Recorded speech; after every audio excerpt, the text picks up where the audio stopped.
Okay, mag-start tayo mga kapatid. Alhamdulillah, wassalatu wassalamu ala rasulillah, amma ba'd. Sa topic na ito, inshallah matatapos natin ito. Last na nating topic bukas patungkol sa salatul jamaah.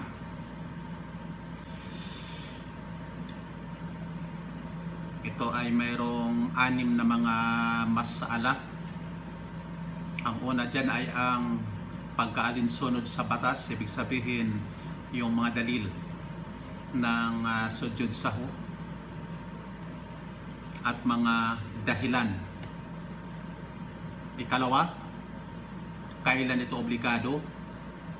Pangatlo, kailan ito nagiging sunnah? Ikaapat, ang kinalalagyan at pamamaraan. Ikalima, ang pagpapatira pa sa pagbabasa ng Quran. Ito yung sujud tilawa. Ika-6, pagpapatira pa ng papasalamat, sujud syukur.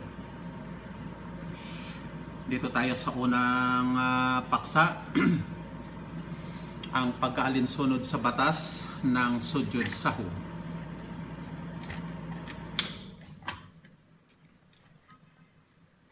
Ang tinutukoy nito ay ang pagpapatira pang kinakailangan sa hulihan ng pagdarasal dahil sa kakulangan, sobra o kaya pag-aalinlangan. Okay. Ang sujud sahu ay alinsunod sa batas ayon sa salita ng propeta sallallahu alaihi wasallam. Yan ang unang dalil. Idza nasiya ahadukum falyasjud sajdatain. Kapag nakalimot ang sinuman sa inyo, ay magpatira pa siya ng 2 pagpapatira pa. Ito ay ayon sa ginawa ng propeta. At susunod dito ang paglilinaw, insyaallah, na pagkasunduan ng mga pantas o ng mga fuqaha ang pagkaalinsunod sa batas ng sujud sahu. Kaya tandaan ninyo ang mga dahilan na yan. Ulitin ko mga dahilan: karagdagan, kakulangan, pag-aalinlangan. Tadako tayo sa ikalawang paksa. Kailan ito obligado? Ang sujud sahu ay obligado sa mga sumusunod. Okay, ang una dyan, kung nadagdagan ang gawain sa parihong dasal, kagaya sa pagdadagdag ng ruko, yung yukod, o pagpapatira pa,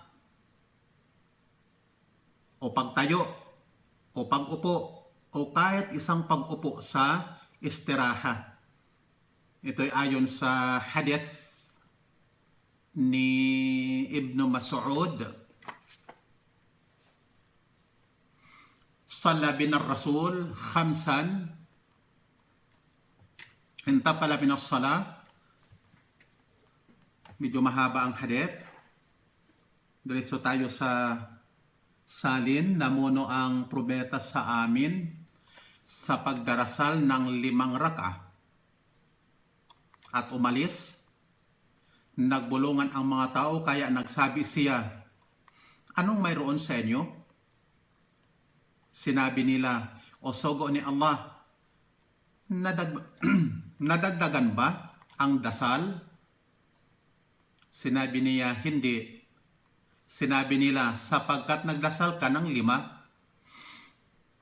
Bumalik ang propeta sallallahu alaihi wasallam sa pagharap sa qibla, nagpatira pa ng 2 sajda, at pagkatapos ay nagsalam at sinabi niya, "Ako ay tao lamang na kagaya ninyo, na nakakalimot na kagaya rin ninyo na nakakalimot. Kapag nakalimot ang sinuman sa inyo, ay magpatira pa ng 2 pagpapatira pa. Okay? Kaya, tanda natin, yan ang una. Kapag nalaman niya ang karagdagan habang siya ay nasa pagdarasal, ay obligado sa kanya ang pag-upo sa oras na nalaman niya kahit siya ay nasa kalagayan ng pagsudyod. Sapagkat kung nagpatira pa siya sa karagdagan ng nalalaman niya, ay nagdagdag siya sa dasal ng sinasadya. At ito ay hindi ipinahihintulot. Dadako tayo sa ikalawa. Nagsalam bago pa natapos ang dasal. Ito ay ayon sa hadith na inulat ni Imran bin Husayn na nagsabi, Sallama Rasulullah sallallahu alaihi wasallam fi 3 raka'at min al-'asr, thumma qama fadakhala al-hijra faqama rajulun basitul yadain faqala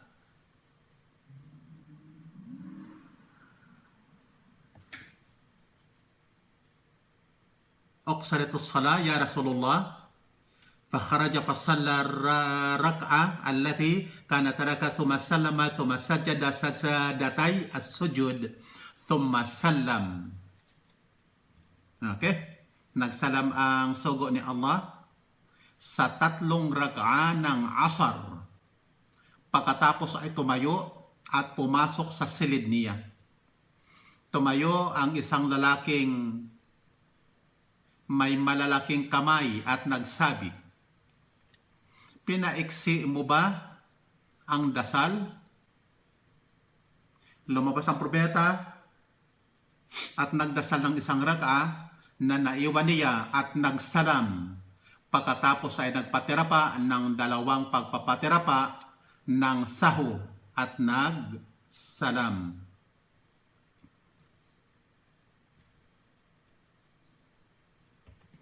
Pangatlo, pagkakamali sa bigkas na magpapabago ng kahulugan ng nakalimot. Sapagkat ang sinasadya ay nakapagpapawalang bisa ng dasal, sira ang dasal. Obligado dito ang sujud sahu. Ikaapat, pag-iwan ng isang obligado. Ito ay ayon sa hadith ni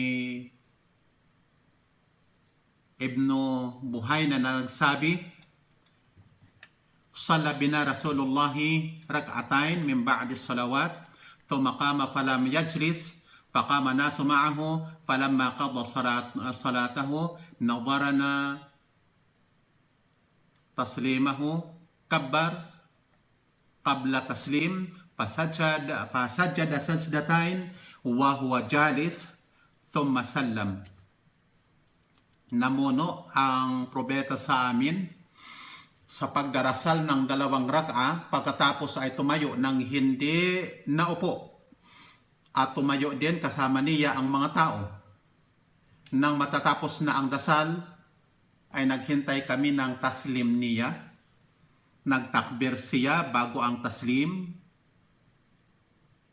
at nagpatira pa ng 2 pagpapatira pa habang siya ay nakaupo at pagkatapos ay nagtaslim. Ibig sabihin na iniwan niya ang unang tasyahud.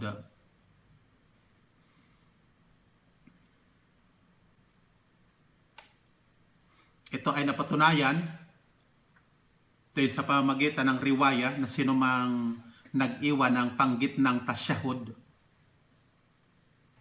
Ibinabata dito ang lahat ng mga wajibat kagaya sa pag-iwan ng tasbih sa pagkayukod, yung pagruko at pagpapatira pa at ang pagsasabi sa pagitan ng 2 pagpapatira pa ng Rabi' Firli at mga takbir sa bawat pagbabago ng posisyon. Dadako tayo sa ikalima. Kapag nag-aalinlangan sa bilang ng mga rak'a,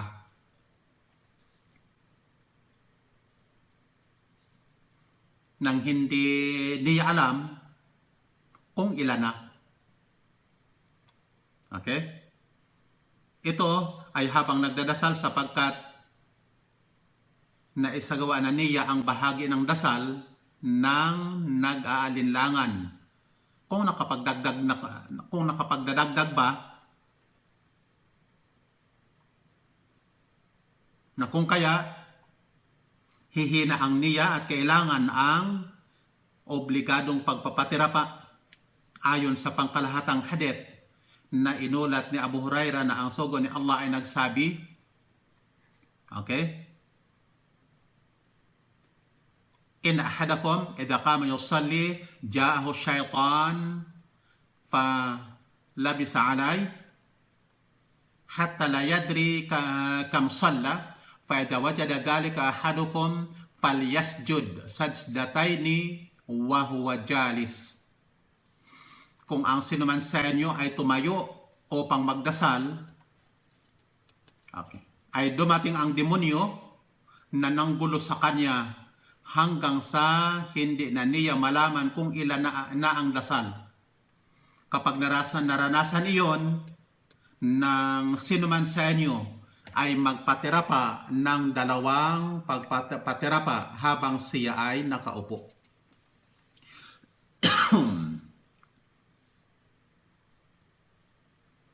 Sa ganitong kalagayan, okay, siya ay nasa pagitan ng dalawang bagay. Una, maaaring nasa pag-aalinlangan, yung pag-aalinlangan ng walang pagtitimbang. Okay? Yan ang una, tandaan nyo. Pag-aalinlangan ng walang pagtitimbang. Kung alin sa dalawang inaasahan ang mas matimbang. Sa ganitong kalagayan ay dapat niyang kunin ang pinakamababang bilang at magpatira pa ng sahu. Okay? Ayon sa salita ng propeta sallallahu alaihi wasallam, idha shaka ahadukum fi salatihi falam yadri kam salla 3 aw 4 falyatrah ash-shak waliyabani ala ma mastayqan thumma yasjud sajdatain qabla ay yusallim. Kapag nag-alinlangan ang sinuman sa inyo sa dasal na hindi alam kung ilan na ang dasal niya, 3 o 4, itapon niya ang pag-alinlangan at panghawakan ang natitiyak niya at magpatira pa ng dalawang pagpapatira pa bago mag-salam. Okay? Yung ikalawang kalagayan. Okay, tandaan nyo ang una, walang pagtitimbang. Pangalawa, may pagtitimbang. Kung nakalalamang ang isa sa dalawang inaasahan, ito ang kanyang isagawa at ituring at magpatira pa at magpapatira pa ng dalawang pagpapatira pa na sahu ayon sa salita ng propeta sallallahu alaihi wasallam sa sinumang nag-alinlangan, falyataharra as-sawab thumma liyutimma alay ay ala taharri thumma liyusallim thumma liyasjud sajdatain ba'da ayusallim. Panghawakan niya ang nakalalamang sa isip niya na tama at ipagpatuloy ang pinanghahawakan. Pagkatapos ay magsalam. Pagkatapos ay magpatira pa ng dalawang pagpapatira pa pagkatapos ng pagsalam. Ikatatlo, dito tayo. Ikatatlong masala, kailan ito nagiging sunnah? nagiging sunna ang sujud saho kung inilagay ang isang inilagay ang salitang alinsunod nga sa batas ngunit sa hindi niyang kinalalagyan. Kagaya sa pagbibigkas halimbawa ng sura, pagbibigkas ng sura, pero sa pagkakayukod, yung pagruko, o pagpapatirapa, o ang pagbigkas ng tasyahud. Halimbawa, binibigkas ng tasyahud habang nakatayo, nakasama ang salitang alinsunod sa batas, sa kinalalagyang iyon, kagaya sa pagbibigkas ng sura habang nakayukod, nakasama ang salitang Subhana Rabbiyal Azim. Ayon sa salita ng propeta, idza nasiya ahadukum falyasjud sajdatain. Kapag nakalimot ang sinuman sa inyo, ay magpatirapa siya ng 2 pagpapatirapa. Dadako tayo sa ika-4 na masala. Ang kinalalagyan at pamamaraan ng sujud.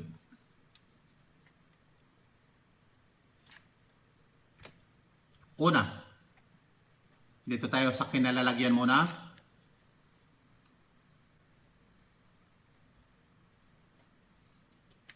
Ito ay 2 bagay. Ang mga hadith tungkol sa kinalalagyan ng sujud saho ay 2 bagay. Bago ang salam at pagkatapos ng salam. Dahil dito sinabi ng ilang mga mananaliksik na ang nagdadasal ay makapamili kung nais niya ay maaari siyang magpatirapa bago ang salam o pagkatapos ng salam.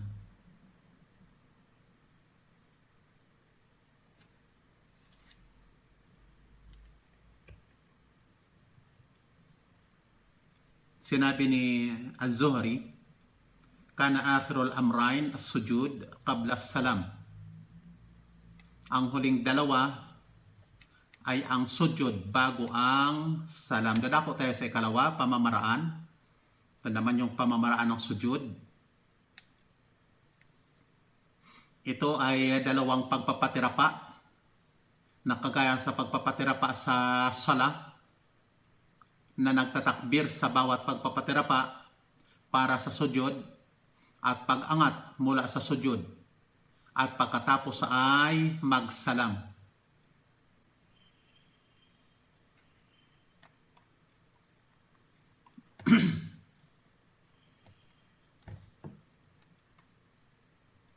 Okay?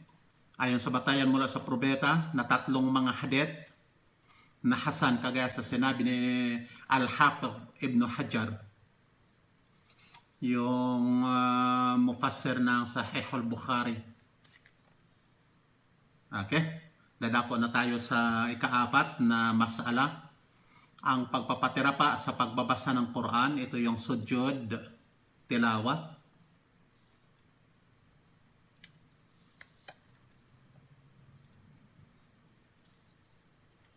Ang pagkaalinsunod dito sa batas, ang dalil, at hikmah.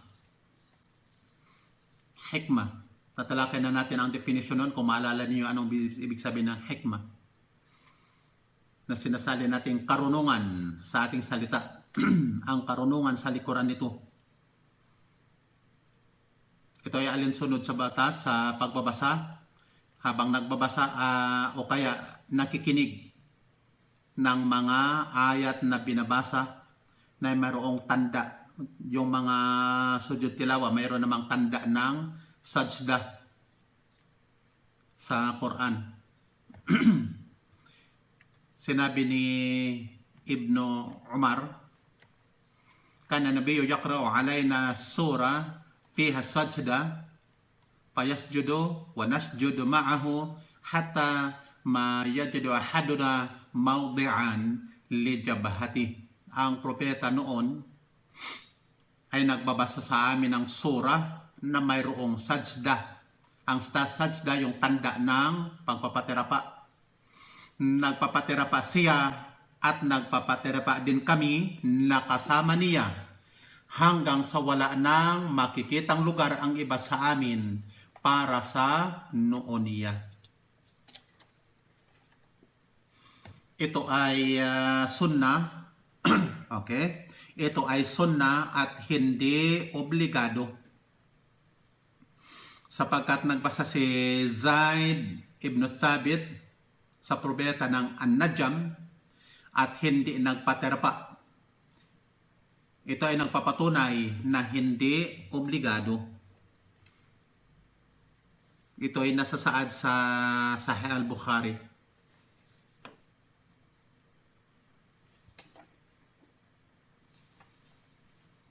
Ang sujud tilawa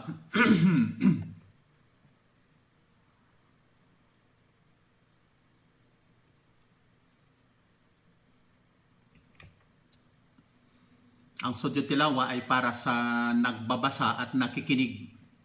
Kapag nakabasa ng aya ng sajda habang nagdadasal o kahit hindi nagdadasal o sa labas ng pagdadasal, ayon sa ginawa ng propeta ng siya ay nagbabasa ng sajda at gayon din ang pagpapaterapa ng mga sahaba na kasama ng propeta ayon sa yung nasipi na nating hadith na inulat ni Ibn Umar na sinabi niya nagpapaterapa siya at nagpapaterapa din kami na kasama niya.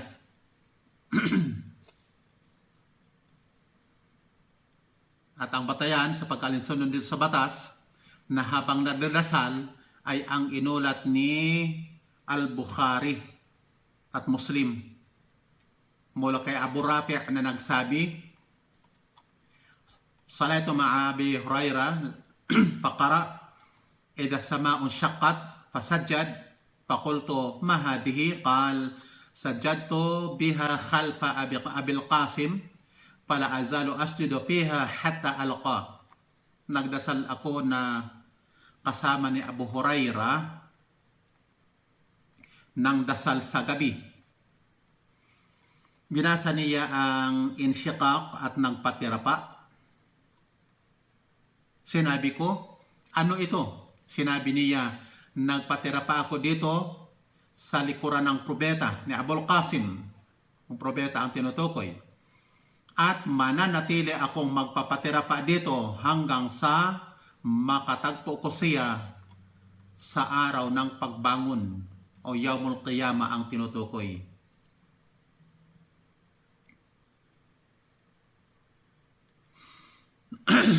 Kapag hindi nagpatirapa ang nagbabasa, okay, ay hindi rin magpapatirapa ang nakikinig. Sapagkat ang nakikinig ay susunod lamang sa nagbabasa ayon sa naunang hadith ni Zaid bin Thabit. Dahil si Zaid ay hindi nagpatirapa at hindi rin nagpatirapa ang propeta. Okay, yan ang dalil at hikmah. Ikalawa, ang kahalagahan nito. Mula sa ulat ni Abu Hurairah na sinabi ng propeta, idha qara ibnu Adam as-sajda fasajad i'tazala syaitan yabki yaqul ya wailah umira ibnu Adam bis-sujud fasajad falahul jannah wa umirtu bis-sujud fa abait faliyan nar.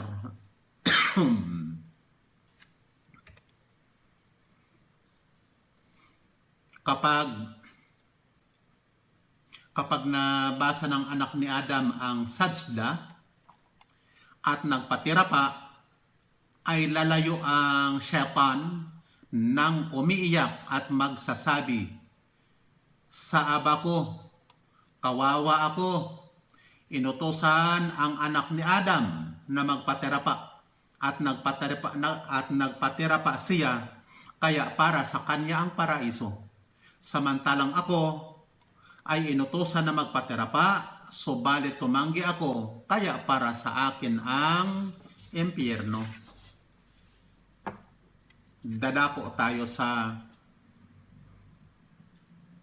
katangian at pamamaraan magpatira pa ang isang pagpapatira pa. Isang beses lang ang sujud. Magtakbir kapag magpatira pa at bigkasin sa pagpapatira pa, Subhana Rabbiyal A'la. Kaluwalhatian sa dakila kong Panginoon. Kagaya sa binibigkas sa ating mga sala. Okay, maaari rin bigkasin ang Subhanakallahumma Rabbana wa bihamdik Allahumma gfirli. O Allah, Panginoon namin, at ang papuri sa iyo. O Allah, patawarin mo po ako. Okay? Maaari rin bigkasin ang sajada wajhi lilladhi khalaqahu wa syaqa sam'ahu wa basarahu bihawlihi wa quwwati. Nagpapatira pa ang mukha ko sa lumikha nito. Nagbukas ng pandidig nito at paningin nito sa pamamagitan ng kakayahan at kapangyarihan niya.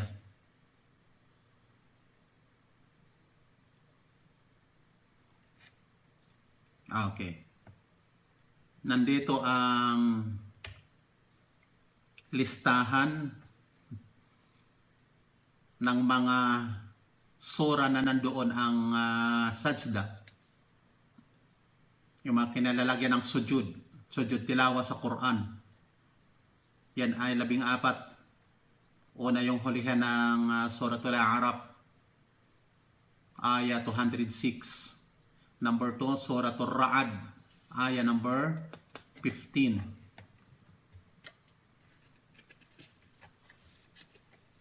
Suratul Nahl, ayah number 49 at 50. Suratul Isra, 107 hanggang 109. Suratul Maryam, 58. Unahan ng Suratul Hajj, ayah number 18. Hulihan ng Suratul Hajj.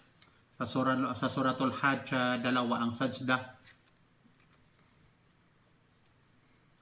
Suratul Furqan, ayah 73. Surah An-Nahl, ayah 25 at 26. Surah As-Sajdah, ayah 15. Surah Fussilat, ayah 37-38. Hulihan ng Surah An-Najm, ayah 62. Suratul Insyiqaq, ayah 20-21. Hulihan ng Suratul Alaq, number 19. Nilagay natin dyan ang talaan ng mga sajda sa Quran. Alam nyo mga kapatid, mayroon daw ika-15.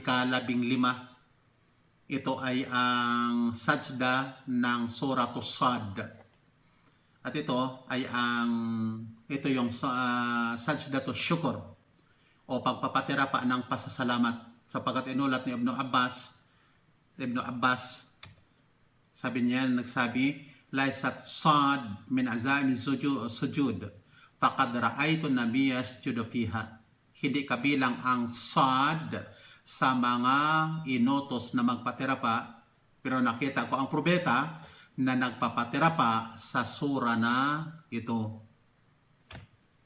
Dadako tayo sa huling paksa. Alhamdulillah, at mayroon pa tayong mahigit 10 minuto. Ang pagpapatira pa ng pasasalamat, yung sujud syukur.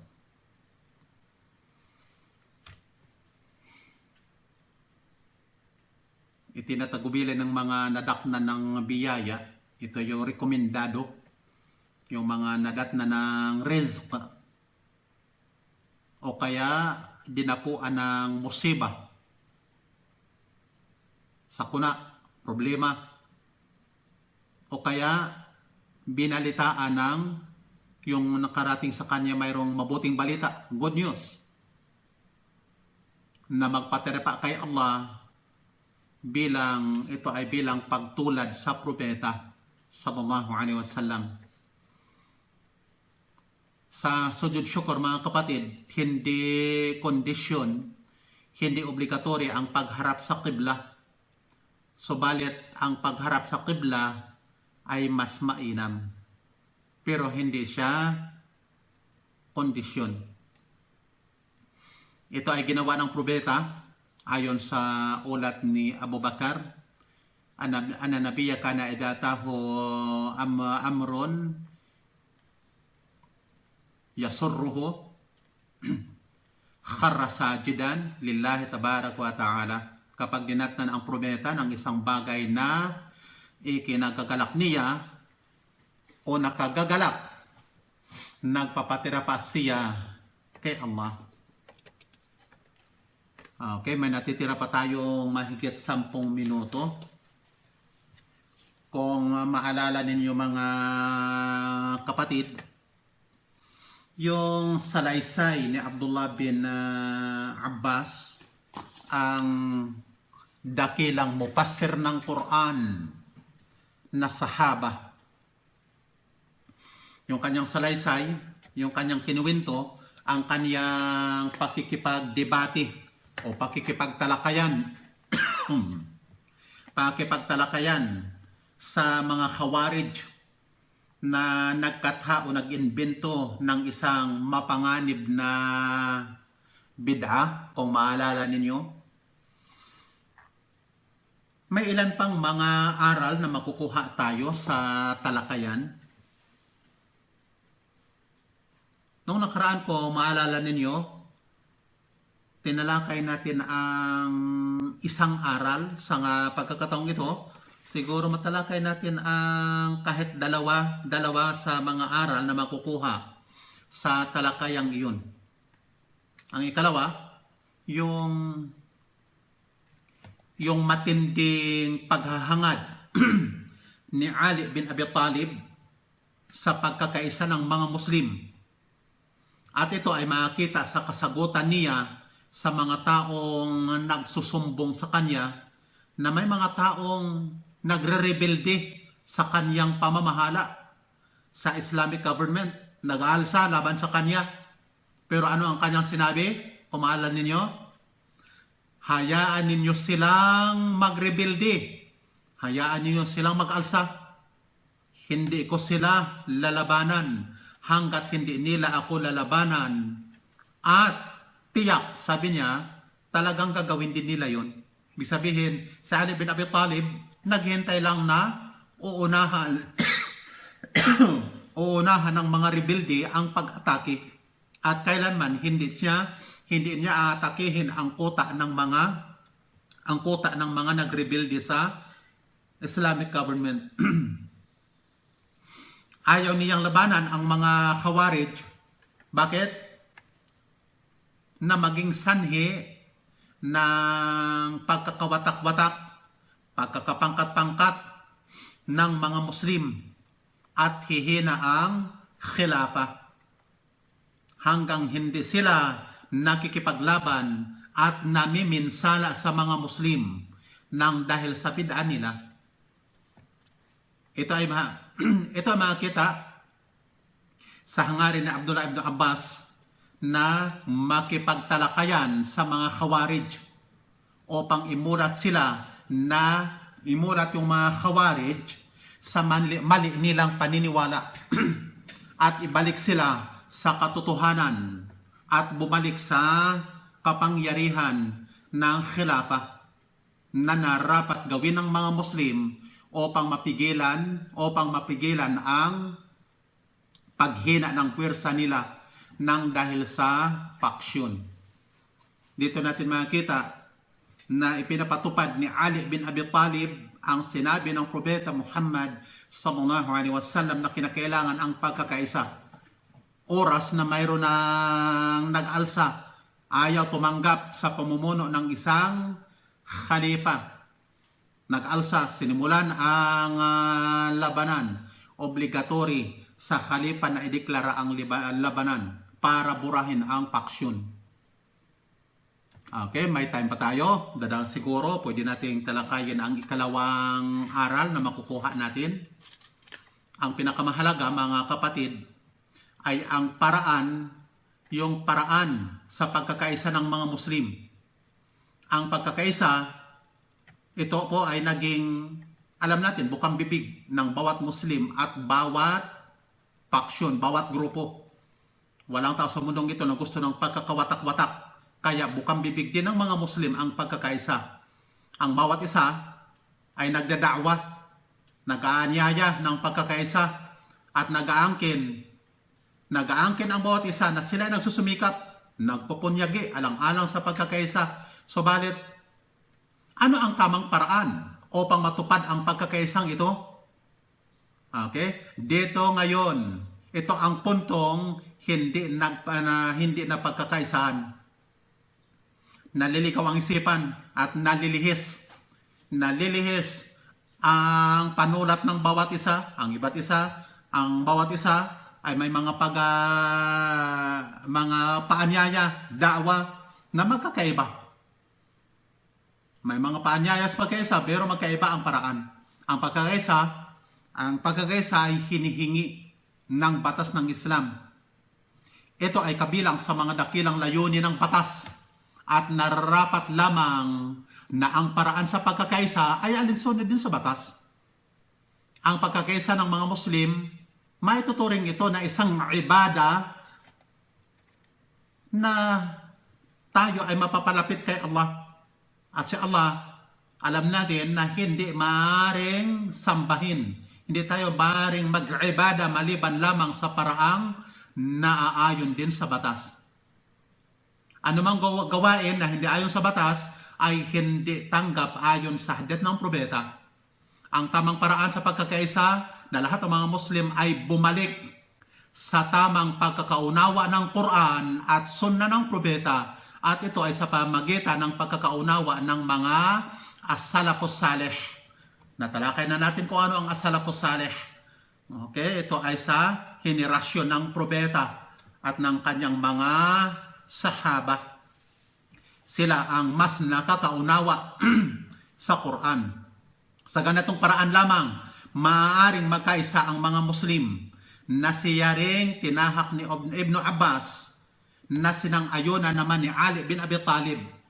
Kaya nang dumating si Ibn Abbas sa mga Khawarij upang ibalik sila sa hanay ng mga Muslim at papailalim sa kapangyarihan ng gobyerno ng Islam, sinabi niya, kung maalala niyo, naparito ako sa inyo, sabi ni Ali bin Abi Talib, bilang kinatawan o mula sa mga sahaba ng propeta na mga muhajirun at ansar at mula sa anak ng tiyuhin ng propeta na si Ali na manugang din niya na sa kanila, pansin nyo ha, na sa kanila ay ibinaba ang Quran. Sila ang mas maaalam sa Quran kaysa sa inyo na wala naman akong nakikitang kasama ninyo na mga sahaba. Kaya ni isa sa mga sahaba walang sumama sa kanila kasi alam ng mga sahaba na ligaw na grupo. Sila ay grupo lamang ng mga bagong yakap sa Islam sa kanilang kapanahunan at hindi nakaabot sa propeta Muhammad sallallahu alaihi wasallam. Ito pa sa salita pa ni Ali bin Abi Talib. Tingnan nyo. Kung babasahin ko ba sa inyo mula sa aklat ni Allah at sunnah ng propeta niya ang magpapabulaan sa inyong sinasabi, magbabalik loob ba kayo? Kaya, ang Quran at sunnah ay hindi ayon sa pagkakaunawa ng sinuman, kundi ayon sa pagkakaunawa ng propeta at mga sahaba. Ito ang tamang paraan ng pagkakaisa. Lahat ng mga grupo, kung papansinin ninyo, napakaraming mga grupo, lalong-lalo sa Pilipinas. Bukang bibig, dalil, puro dalil, mayroong Quran, mayroong dalil sa Quran at Sunnah. Ang tanong, ayon kaya sa pagkakaunawa ng mga sinaunang mga Muslim? Kaya tanda natin, ang pagbabalik sa Quran at Sunnah ay ayon sa pagkakaunawa ng as-salafus salih. Pagkatapos na nilinaw sa kanila ang tamang paraan at ang baluktot nilang paniniwala ang nagbalik loob at tumalikod sa mga paniniwala at opinyon niya at tumanggap ng kaalaman. Tiyak na makikiisa sa totoong pangkat at ang manatili naman sa mga nalilihis na pangkat ay dahil sa taasob, panatisismo o kaya jahal o kamangmangan. Mayroon pang isang aral, mga kapatid, ang pangunahing pamantayan upang makilala ang totoong pangkat, yung totoong grupo. Alam natin, napakaraming grupo, alin kaya ang tama? Lalo sa mga balik Islam, marami din palang mga grupo. Hindi ito yung sinasabi nilang, sa Islam walang pangkat, ay binanggit yan ng propeta. Ngayon, ang pangunahing pamantayan upang makilala ang totoong grupo ay ang mga pinaniniwalaan at simulain. Mabda, pinaniniwalaan at sinusunod at yung sinusunod o pinaninindikang pinaniniwalaan o ideolohiya. Susunod na lamang ang iba pa nilang mga katangian, yung katangian ng grupo. Segunda lamang yun na pamantayan. Ang pangunahin ay ang kanilang ideolohiya, mabda, o kaya paniniwala, akida. Segunda na lamang na pamantayan ang yung kanilang mga katangian at gawain na naaayon sa batas. Ang sipag at dami ng ibada ng mga Khawarij, kung inyong maalala, ay hindi pamantayan. Bakit? Hindi ito batayan na sila ay tamang pangkat sapagkat sinabi ng propeta, ito ay dalil. Sinabi ng propeta sallallahu alaihi wasallam, tahqiruna salatakum ma'a salatihim wasiyamahum ma'a siyamihim. Mamaliitin ninyo ang sala ninyo sa sala nila at ang pag-aayon ninyo at ang saum ninyo sa saum nila. Inilarawan din sila ni Ibn Abbas sa kaniyang salaysay, lam arakat asyaddo ijtihadan minhum ay aydihim kaannahum taqnul ibil wa wujuhum muallamin athari sujud. Hindi pa ako nakakita ng higit na masisipag kaysa sa kanila. Ang mga kamay nila ay kagaya sa paa ng kabilyo at ang mga noo nila ay nagkakasugat-sugat o nagkakaroon na ng kalyo dahil sa pagpapaterapa. Bagaman ganito ang katangian nila, katangian ng grupong ito, gumawa naman sila ng mapanganib na bid'ah at nagtanim ng pagkakasalungatan sa pagitan ng mga Muslim. Walang Muslim na matino at may kaalaman ang sasang-ayon sa kanila bagkos ay kasusuklaman sila at lahat ng mga ulama ay nagbabala sa bid'a at lihis nilang paniniwala na hindi na pinahahalagahan ang mga ibada nila. Kaya wala na isa sa mga sahaba ang nahikayat, bagaman napakaganda ang kanilang mga katangian. Pero ang pangkaraniwang mga Muslim, ang kanilang titingnan, yung magandang katangian ng mga miyembro ng isang jamaa, o kaya yung malaki nilang mga nagagawa, yung mga accomplishment nila sa larangan kunyari ng kanilang pagdadakwa. Yun ang pagbabatayan. Pero sa iniwang halimbawa sa atin ng sahaba, hindi yun ang pamantayan. Kaya ang tunay at unang pamantayan upang makilala ang totoo sa bulaan, sinungaling, ay ang paniniwala at simulain. Aqida at mabda, ideolohiya. Susunod na lamang ang ibang, segunda lamang ang ibang mga mapubuting katangian at gawain, yung resulta ng kanilang mga ginawa ng kanilang jamaa. Segunda na lamang yon. Kung ang pamantayan ay ang sipag at dami ng ibada ng mga Khawarij, kung ibabatay sa hadith ng propeta, ay lalabas na mas mabuti pa sila kaysa sa mga sahaba. Dahil sinabi ng propeta, ito sinabi ng propeta sa mga sahaba mismo.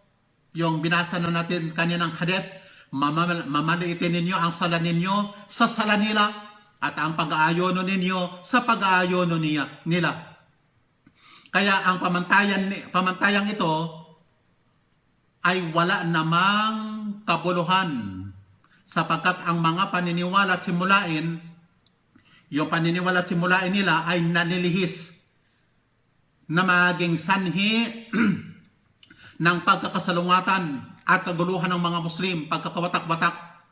Ang matuwid na akida na sinusundan ng mga buting gawa ang tunay na pamantayan upang makilala ang Muslim na totoong kabilang sa Ahlus Sunnah wal Jamaah. Samantalang iba pang mga mabubuting katangian, ang mga buting katangian nito, ito ay pinagsasaluhan ng lahat ng uri ng tao. Musliman o kafir, pati mga kafir nagtataglay ng mabuting katangian na hindi maaaring maging pangunahing pamantayan. Kaya segunda lamang ito na batayan. Ang pangunahing ipinangaral ng lahat ng mga propeta ay ang wastong aqida na kung saan natalakay na natin ito at sigurado na natalakay din ito ni Ustad Shatir. Ang wasto na aqida sapagkat walang kabuluhan ang malabundok na mabubuting gawa kung mali naman ang aqida. Dahil sa kamangmangan, marami ang nailigaw ng mga lihis na mga jamaa dahil ang tinatangkilik na pamantayan ay mga mabubuting katangian at mabubuting na idulot ng jamaa sa mga Muslim. Halimbawa, maraming nahiga na engganyo sa isang jamaa kasi pinagmamalaki nila. Marami kaming mga kasapi na dati ay mga pasaway ng mga Muslim, hindi nagsasala, lasinggero, sugarol, babaero. Ito ngayon na reforma. Marami kaming mga masjid na dati ay turel na lamang, na ginawang turel ng camping. Wala nang nagsasala. Ang mga badaanan patungo sa masjid nito ay naging talahib na. Dahil wala nang pumupunta sa masjid. Pinagmamalaki na dahil sa aming jamaa, nabuhay ang masjid, napuno ang masjid, halos wala nang lugar kung magsala sa masjid. Ang mga ganitong pamantayan, maaaring kakagatin ng walang alam sa tamang aqida. Kaya yan ang mahalagang aral na iniwan sa atin sa talakayan na ginawa ni Ibn Abbas, ang dakilang mufassir o maalam sa tafsir ng Quran na kabilang sa mga sahaba. Hanggang dito lang tayo mga ginigiliw kong mga kapatid, at alhamdulillah, siya nga pala, ito ang huling Jum'ah ng Ramadan. Maalam na sa atin ang dakila nating panauhin. Inshallah, bukas, last nating topic, ang Salatul Jama'ah. Sinasali nating kongregasyon. Subhanakallahumma wa bihamdik, ashhadu an la ilaha illa ant, astaghfiruka wa atubu ilaik. Wassalamu alaikum warahmatullahi wabarakatuh.